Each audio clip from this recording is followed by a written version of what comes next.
You're very welcome to a Lorna Porca All-Ireland semi-final special here on WLR. Tomas McCarthy here till 7 o'clock. Well, after epic wins over Galway and Tipperary, Waterford are only 70 minutes away from another All-Ireland final. It's Limerick that's standing their way yet again, and we'll have all the build-up over the next hour. Five-time All-Star Brendan Cummins will preview both semi-finals, and we'll also hear from former Waterford and Limerick boss Justin McCarthy. The Waterford minor hurlers are preparing for a Munster final. Manager Gary O'Keefe will look ahead to Monday's clash against Cork. Bursting over the ball, Bennett wins it again. Overplayed it there. And Tipp have gone through. This could be very, very dangerous. A chance for Tipp. A chance for a goal for Tipp. Oh, brilliant defensive work there. Waterford tracked back. I think it was Bennett actually tracked back. But Tipp having it again. Noel McGrath going through. Chance of a goal. They're going for the juggler, take the shot. What a save by Sean O'Brien. What a brilliant save. Over the bar it goes. But that goal looks certainly on Sean O'Brien. We owe you one. What a save. Oh my, Kieran, unbelievable from Sean O'Brien. As Dunlogue said, he'll make some great saves. Will he ever make a more important one of that for Waterford? This is right. This is like something, you can't make this excitement up, Kieran. Exceptional, it's unbelievable. 3:26, 2:27, 71 and a half minutes. Those 1.5 could be very... Monty again, he's on the run. Monty steadies himself. He's backing himself. Takes the shot. Oh! That's it, Monty! What a goal by the big heavy side man. Backed himself as Connie nearly for the point. But Monty has done it for a goal. Super goal by the heavy side ace. Paddy Joe will be happy to see him perform as he is. We know how much he praises that man all year. The ball goes to Darrell Lyons. Darrell Lyons gives the ball across. What's going to happen here? A chance for Monty again. And he sends it over the bar. Unbelievable finish by Monty. Talk about super sub here. Talk about super sub. Absolutely inspirational from Neil Montgomery and likewise Michael Kiley earlier. Yes, heart-stopping stuff in Páirc Uí Chaoimh. Kieran O'Connor and Fergal Hartley calling Waterford's thrilling win over Tipperary last Saturday. And those two will be back in the commentary box for our next George Corbett Skoda big match as Liam Cahill's men lock horns with Limerick on Saturday at 5 o'clock in Croke Park. So an absolutely huge hurling weekend in store, and who better to preview both semi-finals than former All-Ireland winning goalkeeper Tipperary and Sunday game analyst Brendan Cummins. And Brendan, that was probably painful listening from your point of view. What were you thinking when John McGrath got that ball in his hand? Well, I was thinking when he missed the first one and struck up his right rather than his left, I thought this time he's going to bury it in the corner. But I think there in that clip you had the stark contrast of a Tipperary team struggling a little bit on the confidence and the sharpness side opposed to a Waterford team who are in full flow, and when they get an opportunity they take it. And I think for Waterford supporters, as many as a time that Tipperary, I suppose, had taken the chance that Waterford took in the finish to get across the line. It was just Waterford's turn this time. I think overall on the day, Waterford were slightly better, although they did give the Tipperary a lot of chances in that last quarter to get back into the game. But either way, that was certainly an amazing finish, scoring 1-2 in the last minute and a half of the game just to really put it out of sight. So I think the energy of Waterford in the last couple of minutes, the energy of Waterford in the third quarter was probably enough to get him across the line. Yeah, amazing finish is right, Brendan. Looking at the game overall, what impressed you most about Waterford's display last Saturday? Well, I think the bravery that this Waterford team shown, I think not even just since Liam Cahill took over, but all the time when they're in full flow, when they run the ball.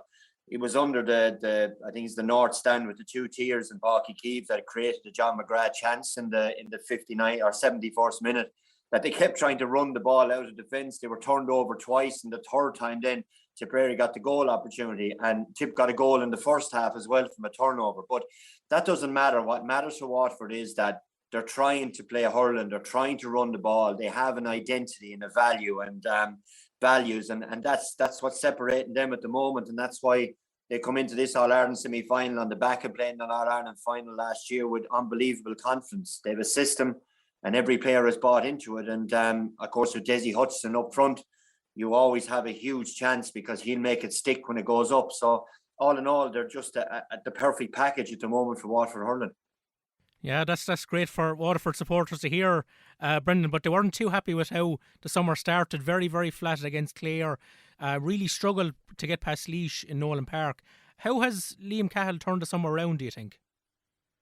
Well, I think you take the Clare game out, right, which is hard because it's their first championship match. I think Waterford targeted Limerick and they targeted Tipperary in Welsh Park, and they won those two games in titanic struggle, finished really well against Tipperary, and everybody would have said coming into that Clare game that, geez, Waterford on a high here, this is going.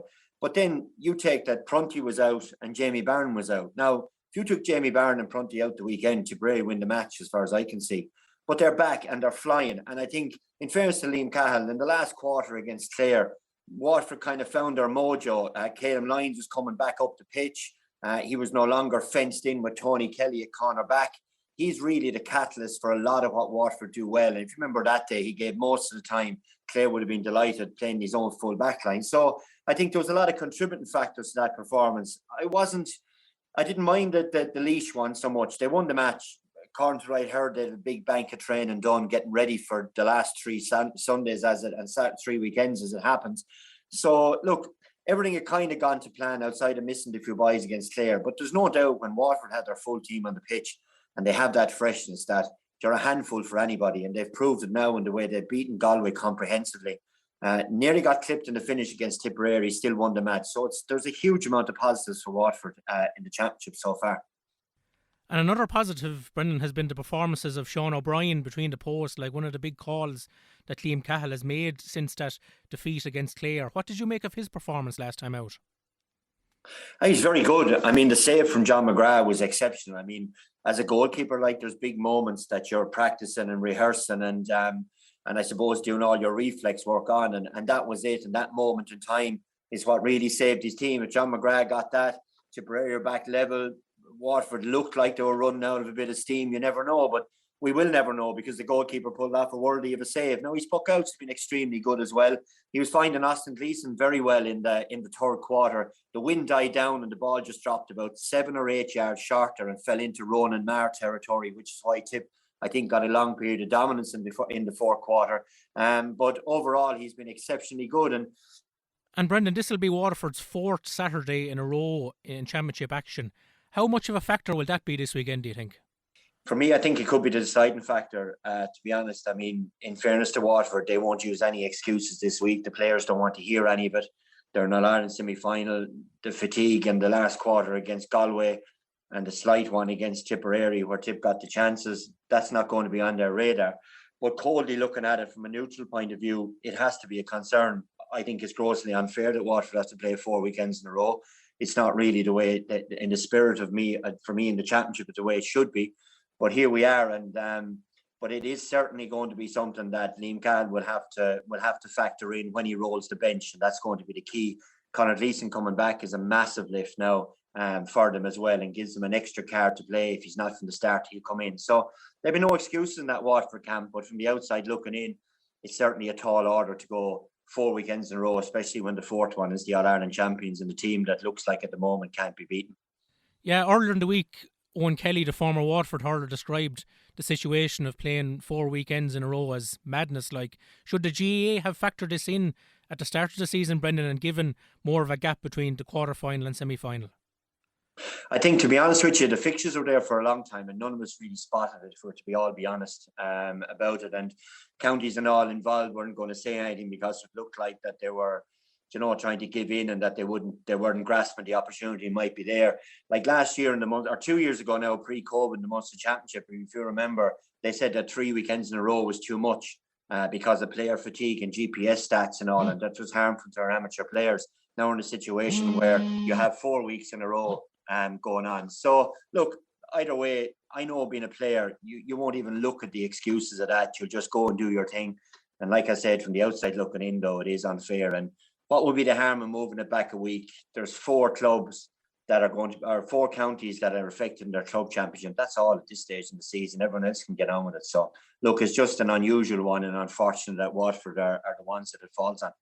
Yeah, I'm sure Liam Cahill and his management team won't be thinking that way, Brendan, and they'll be looking to gain revenge, I suppose, against Limerick for their defeats in the All-Ireland and Munster finals last year. How can Waterford trouble this Limerick team on Saturday evening?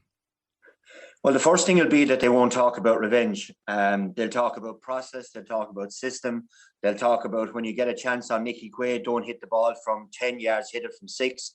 And Watford got goal scoring opportunities last year in that Munster final. And I think they just snapped at him a small bit, and they could have carried him a bit further. And I think on Saturday evening, if Watford get an opportunity 10 yards out, they'll run it in to within 5 yards and make dead sure. And I think that's what they're going to have to do. They'll still create goal scoring opportunities. They'll still have wides like Limerick will have, because both teams will shoot from long range. They just have to work their tails off and hope that when the opportunities fall inside to the killers, Stephen Bennett might get inside. Desi will definitely get one or two opportunities. You'd expect that they'll take the chance. And Kylie as well has been an unbelievable substitute to come in. Him around the goals as well will create goal scoring opportunities. So that's, as far as I can see, all that Watford are going to be worried about. And don't worry about tailing off at the finish. Just play what's in front of you every second of the game, and we'll bring freshness in when we need to. You mentioned killers there, Brendan. Certainly Desi Hutchins and Stephen Bennett are two of those. But another is Austin Gleeson. Like, he's man of the match the last day. He's been very consistent all summer. Have Waterford finally found a position where they can get the most out of him? They have, and I think Austin needs to be involved in the game. Remember last year's All-Ireland semi-final in Croke Park against Kilkenny? He started inside and he was kind of lost in there, to be honest. He was in there with Desi with the hope they might get ball in. He really only came into the game after 10 or 15 minutes, and he came out around the middle and started setting it up. I think he is that style of player. He's such a free spirit. Austin reads the game really well. He's fierce athletic. I'd hope from a Waterford point of view that his leg or ankle is okay. He seemed to limp off fairly heavily in the Tipp game. But he's involved. Watford are playing well, and that's as simple as that. The out the back door hand pass was sensational, to be fair, getting the ball up along the wing. He's capable of that, and he inspires others. And I think when Austin gets on the ball, the other Watford players get braver and get more confident as well, because he does stuff that's, you do in your backyard, we'll say, when you're playing tricks. But he just composes the team when he gets it. So he's probably one player that Limerick could be looking to shut down as much as Watford be looking to shut down Cian Lynch. That brings me on to our next question, Brendan. How will Waterford shut down Cian Lynch, because he was so influential in that comeback in the Munster final against Tipperary? Well, Waterford, I suppose, have maybe the same system as Limerick, and maybe it's a little bit unique when you look at maybe Tipperary and Galway especially. They have a half-forward line that are going to come back into their own half-back line and help out. So there'll be a wall there of white jerseys that Cian Lynch, every time he gets the ball, he turns. Jamie Barron will be in front of him. He turns the other way. Hogan might be there. If Montgomery starts, whoever, Austin will be there. They'll have enough energy to shut him down around the middle third of the pitch and keep doing it, which will be the key. You saw in the Munster final, Tipperary had to do it for 35 minutes. Limerick looked like, they were all at sea and they were under pressure and they couldn't get their tackle count up and all this kind of stuff because they weren't getting on the ball. So, but I think Watford will have that energy, whether they can sustain it or not. And I don't think you can go man-to-man on Cian Lynch, because if he goes back into your half-back line, you certainly can't have, even with Shane Bennett as a sweeper, you can't play with five backs. So I think, in fairness, Watford will try to bring their half-forward line back and say, look, we'll just pile bodies around there like they did in the Munster final, like they did in the All-Ireland final last year, and then hope that they can shut them down. What do you think John Kiley will be saying to his troops over the past couple of weeks, Brendan, after that real landmark display against Tipperary in the Munster final? I think the first thing he'll be saying is that when we hook, block and tackle, we're a different team to when we don't. And I know on the Limerick side of it, that would be in their field in the first half of the Munster final, that their tackle counts and all the other, I suppose, objectives that they have, they were well short of them. So that's what he'd be looking to do. For Limerick team, really, I think it's all about process. It's all about working the ball up the pitch as most efficiently as they can. It'll be about running. Not a major difference, if I'm being honest, than what Waterford are trying to achieve. And again, I suppose they'll be trying to get the ball into Gallagher inside with Flanagan. And again, they'll roll the bench exactly like Waterford will. So two teams are very, very alike here in this one. The only difference is, I suppose, in fairness, and a big one, Limerick have won 2 of the last 3 All-Irelands. They've got across the line. But Watford were in a hair's breadth and a bit of confidence of trying to get to the top of the food chain. You mentioned getting to the top of that food chain, Brendan. Which team do you think will get closer to the top of the mountain on Saturday evening? I just think because of the 4 weeks in a row, I think Watford will thunder into this. They'll give absolutely every ounce they have. If they can get a few breaks, and they have been throughout the last couple of matches, they know that it's gone their way because their effort and endeavour, I suppose, has meant that they've earned a bit of luck here and there. It might be enough to get them across the line, but I still think Limerick will have too much. I just think the rest that Limerick have had. The other hope, I suppose, for Waterford is I was up at the last two All-Ireland semi-finals that Limerick played, the Galway one, the Kilkenny one. Kilkenny, they were better, and Galway should have beaten them, even though they were missing Mannion and Canning for the last 10 minutes of injury time last year.